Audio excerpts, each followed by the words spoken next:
Greetings, everyone. At about 10:30 last night, I was watching the movie Poseidon, where in the film, Kurt Russell at one point says, "There's nothing fair about who lives and who dies." When I was watching it, I thought, wow, that's just kind of a silly line in a kind of a silly movie.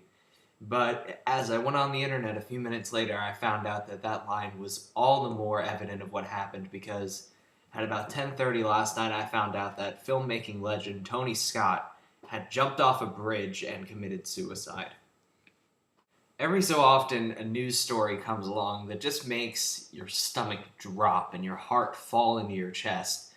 And for me, this was absolutely one of them. I just stood there staring at my computer screen with my jaw agape, just in shock. I could not believe that this happened.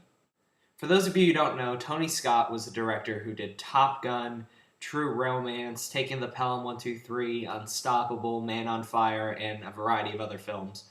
And he's one of the directors that's truly revolutionized visceral storytelling through camera work.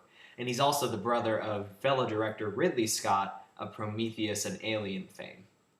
Now, I decided to make this video for two reasons. Firstly, to offer my condolences to Scott's family and loved ones. Obviously, this is a terrible tragedy that is believed to have been brought on by inoperable brain cancer, and obviously that can drive a man to the edge, and that's clearly what happened, but that's not 100% yet. Also, I just wanted to give you guys, because I've learned a lesson because of this, and I just wanted to spread that lesson with you guys. Now, I've had a varying relationship with Scott over the years. While I've always thought that he was a talented director, I haven't liked several of his films. I'm not a fan of Top Gun or Man on Fire, to be specific, but I've always acknowledged that he is a talented director and a very visceral director as well. But throughout the years, I've kind of talked a lot of crap about him. I've used the metaphor of the Tony Scott camera work a lot because what Tony Scott liked to do was use a lot of crazy editing, a lot of frame by frame stuff, a lot of slow motion, a lot of zoom in, zoom out. And I haven't really been a fan of that type of camera work. I'm more of a believer in the pull back and just show the action for what it is type of guy. And while I have no quarrels about the fact that I gave him constructive criticism, at the same time, I feel like I've been a little unfair towards him because I looked back at my review of Unstoppable, a film by him, and I not only did I criticize his style of directing, which I didn't feel was too out of the ordinary, but also I'd said something to the effect of Tony Scott loves to flip police cars, remind me not to get in a car with him or anybody who looks like him. Seriously, have you seen that guy?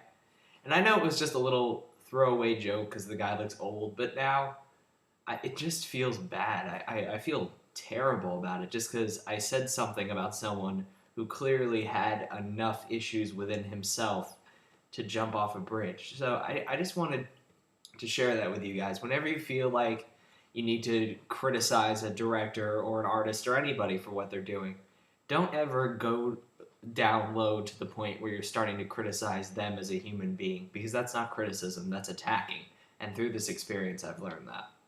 What I've always liked about Tony Scott's work is simply his sense of visceralism.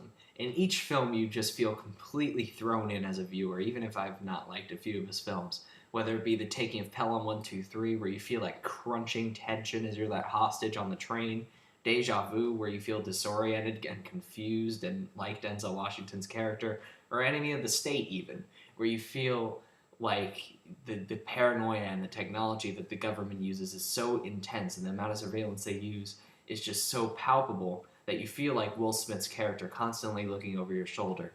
Scott knew how to throw his audience into the story, and no matter if that was a good story or a bad story, you always felt like you were in that film.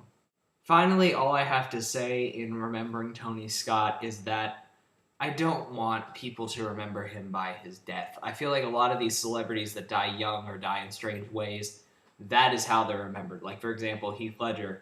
People don't typically focus their memories on him on his performances. They like to think how he died so young and in those strange circumstances and all that. And I would just implore you, if you're trying to think that way, to kind of change your thinking and instead check out his art. Look at Tony Scott's films, any of them, because even the ones I don't like, you may. And just enjoy the guy's art and look at him for what he lived to do and not what he died doing. And that's really all I have to say. And just the sense that Tony Scott had of the world he lived in was unparalleled as a director, and I'm gonna really miss going to his films, even if I didn't enjoy all of them.